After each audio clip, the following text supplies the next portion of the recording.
Hey, what's up guys, TheJordude here, back again with another Shadowverse deck and gameplay video. The deck we're featuring today is Midrange Swordcraft in rotation, and this is of course with the new expansion Brigade of the Sky recently coming out. So midrange, this list I actually got off the Rage Pro League from the player Tatsuno, so credits to him for the deck. So basically what happened to Midrange Sword, it lost a few key cards like Gawain and Luminous Mage, however it got some decent new cards as well. So we'll go over the new cards. As you can see, most of the build is similar to what we've been seeing last format with Midrange Sword. New card, however, we're playing Charletta Tiny Justice instead of the Lancer of the Tempest here. The reason being is that if you evolve Charletta, it gives all your followers immunity to being damaged by spells and effects. This is mainly with Tenko Shrine in mind. So this build is more tech against Tenko, as I'll show more later on.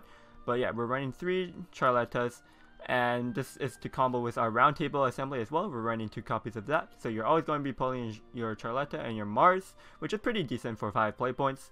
Another new card that we're playing is Dragon Knights. This card is like really good. This is like, for 5 play points, you get, like, it's a very flexible card with all the options you have, but it's way better when you enhance 8. Like 8 play points, you get 2 followers that are really good mid-range bodies. So Dragon Knight's really solid card. It's kind of similar to how Chromatic Duel was. I still think Chromatic Duel is really insane, probably better than Dragon Knight's, but Dragon Knight's a really good card for sword. There's 1 copy of Axe Destroyer in here just to evolve to destroy mainly like another Tenko hate card, because Tenko Shrine could wreck you because they just keep clearing all your followers, right? The new Legendary Zeta is in this list. There's only 2 copies of it. Very solid card. It's a Rush follower, it gives you a Storm follower, gives you the extra reach. And because you don't have like the Luminous Mage, you don't have like this free Evo, so adding in more rushes is always good. And then of course we top off with Arthur and Sky Fortress. So yeah, this build, like I said, is more tech for the Tenko Shrines because we got the Charlettas, we got the Axe Destroyers. So if you don't, you could play things like Lancer of the Tempest instead if that's what you're preferring, if you're seeing more aggro. But this is the deck we're going to play for this video. So if you enjoyed the video, make sure you smash that like button down below, so I'll have the motivation, post more videos. I've been posting videos daily, and it's feeling good, so let's keep that streak up. Also comment down below in what you think about Swordcraft right now in this expansion. Subscribe for more content, and I'll see you guys next time. Peace. Hey guys, if you enjoyed the video, make sure you subscribe to my channel and turn on that notification so you know when new videos are up. Give this video a thumbs up and drop a comment down below.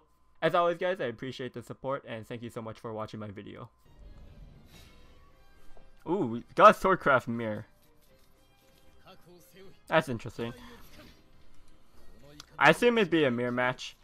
We're going first. Keeping Bladed Hedgehog, we don't have the Lancer of Tempest on 3 anymore, so it's not as good. Maybe we keep the Sky Commander Celia instead.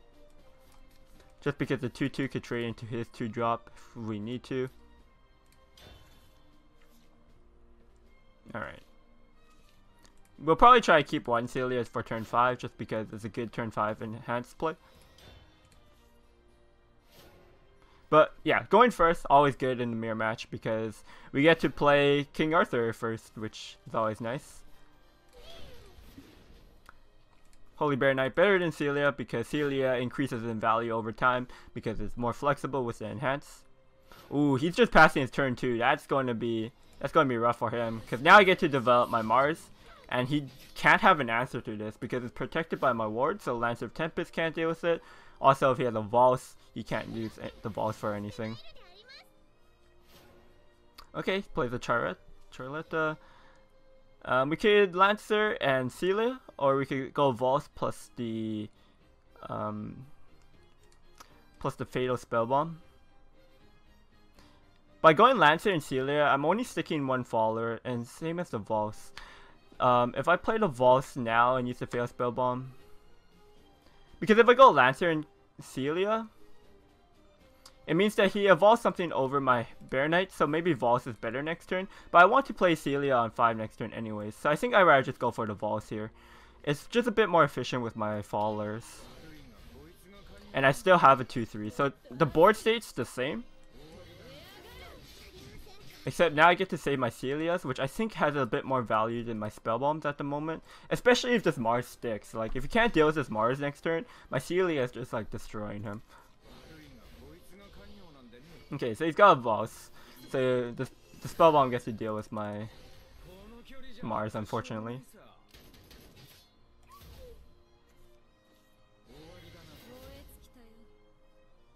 Okay, it's still fine. We're still in a very strong position here.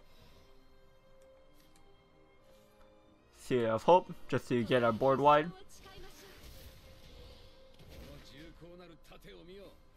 And I think I could evolve face here. We could evolve to, we have to evolve the Celia to trade into this. It's not great. Yeah, I'm just going to evolve to push face damage. We have the second Celia in our hand, so we might be able to cheese him. He has to deal with his Vulse, so my Celia is probably sticking. I'm starting to run low on gas, so I think we do want to go face here, because he's got a lot more resources than I do. And we know his hand is heavier because he passed on his turn too.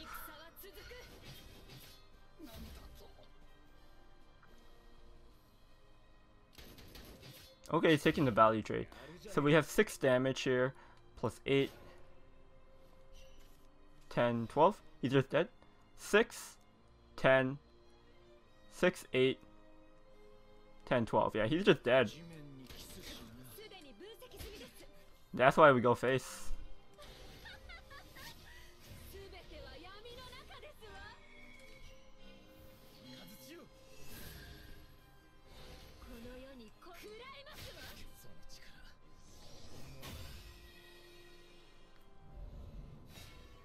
Okay, Havencraft. So we got all the tech for Tenko. Let's see it do some work. We're going first, so that's nice. Don't think we want AMDs. We want like a 2-drop. Mars on 3 is nice, especially if we're going first. But if we don't have a 2-drop, it's kind of rough. Maybe it's worth holding on to the Mars, because they usually can't deal with it unless they have a scripture on 3. But I'm really gambling on finding a 2-drop or not, because if I miss on a 2-drop, Mars becomes a lot weaker. But let's try keeping it. Pick up the Bear Knight. That's cool.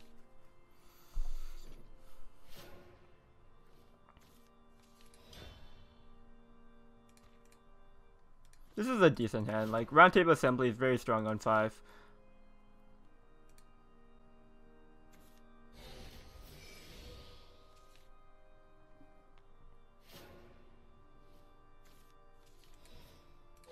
The second one's fine. I guess, like, ideally he plays Tenko on 4, we play Roundtable on 5, and then we evolve our Charletta, so his Tenko Shine does nothing. That's like, yeah, that's probably the best case scenario. This has to trade into my Bear Knight anyways. I think I would just take 2 damage face. The punish is if he has, like, a scripture. But the scripture doesn't, it's not even that much of a punish. Okay, so he's playing Holy Lion.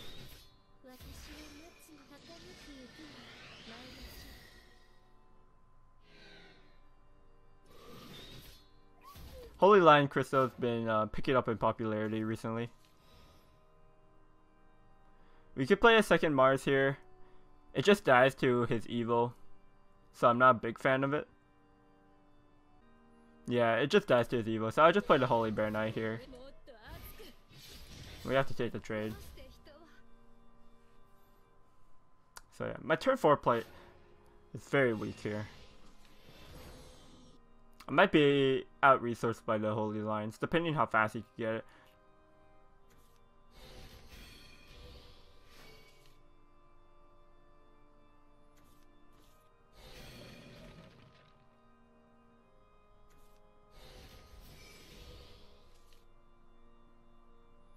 Probably uses the evil here to trade. Yeah.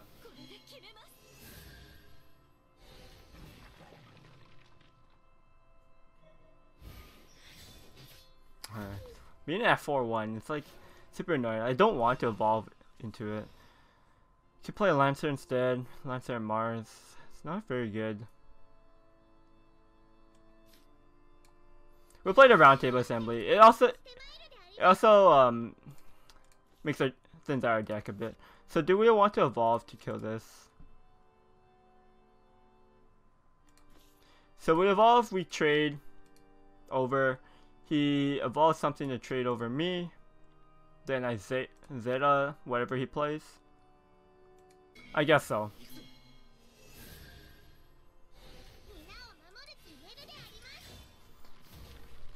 Not ideal.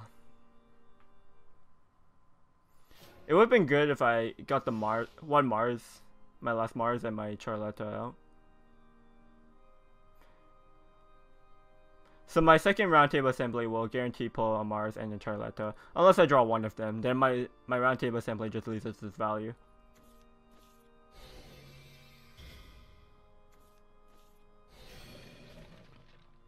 Okay.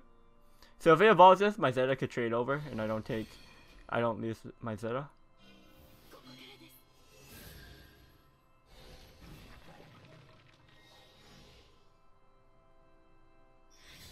That's fine. His turn was like kind of weak. Oh, okay. That's a very important pickup. We just played a Zeta here. Get Beatrix into our hand.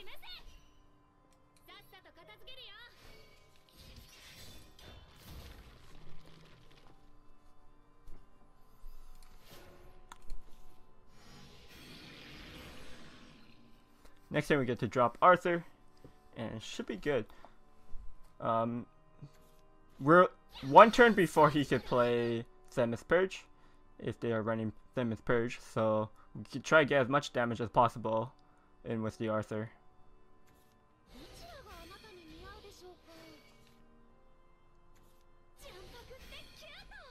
We can't kill this tortoise, but I guess it doesn't matter too much. It's still to play.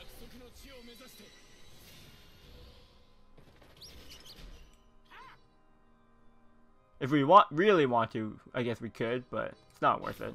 We have a ward protecting our board anyways.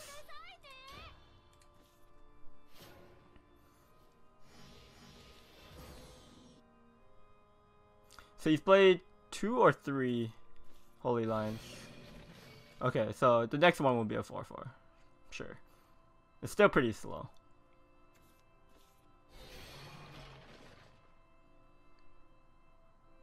He's probably using his last evil here. So he could, yeah. Does he kill the Hedgehog or the Arthur? We'd really like to have a Sky Fortress next turn. If we don't have Sky Fortress, we can still go like Mars Roundtable is still a very strong play, I think. Ooh. That's rough. Sky Fortress. Okay. Okay. Because yeah, we could go Mars Roundtable. And I get the effect on the Mars on my 2 followers. Plus I get to evolve. Is that better? I evolved to Charlotta. Like if I get Themis Purge though, I'm just so far behind. If I Sky Fortress, I get 4/10. No, I get 5/10. And I push face instead. And then I could just trade into his 6/4 or 3/3. I'd probably trade into the 3/3. I like pushing this damage because I have a Beatrix in my hand as well. I think we should just Sky Fortress.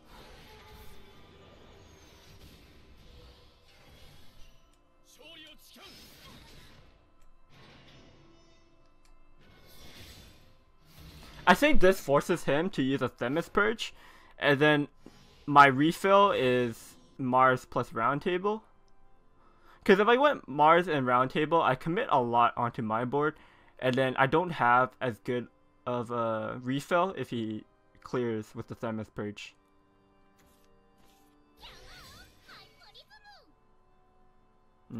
Prism Swing. Okay, so he's not dealing with my Sky Fortress.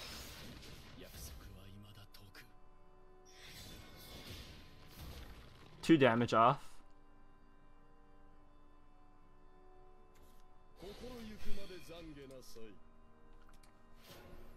2 damage off lethal. Drawing the second Mars kinda sucks. So now my round table is pretty useless. I could just hold this Beatrice, because I get an enhance next turn. Do I need to get the evolve damage in? Could evolve frontline instead. Just make my board super wide.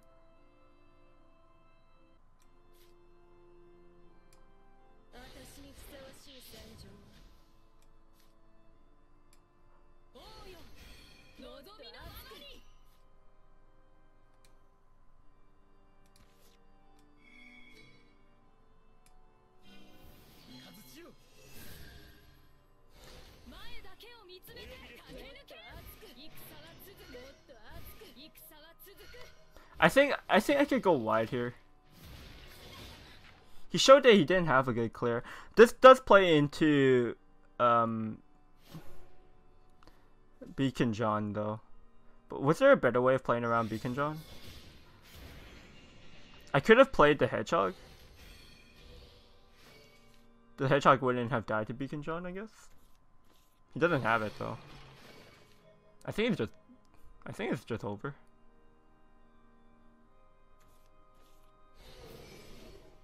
Oh wow, he always gets the storm.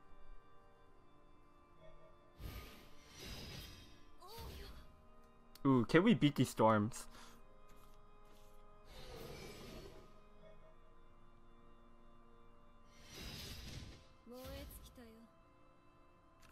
We need 2 damage.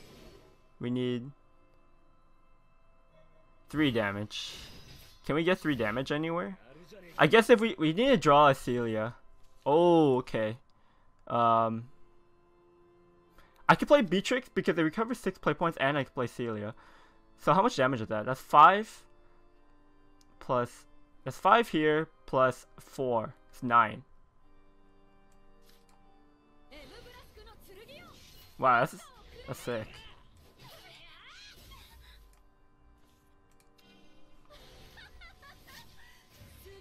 And we also bounce back to Beatrix to play again the next turn. Like, we just get there. His board is clear, so he would never kill me next turn either.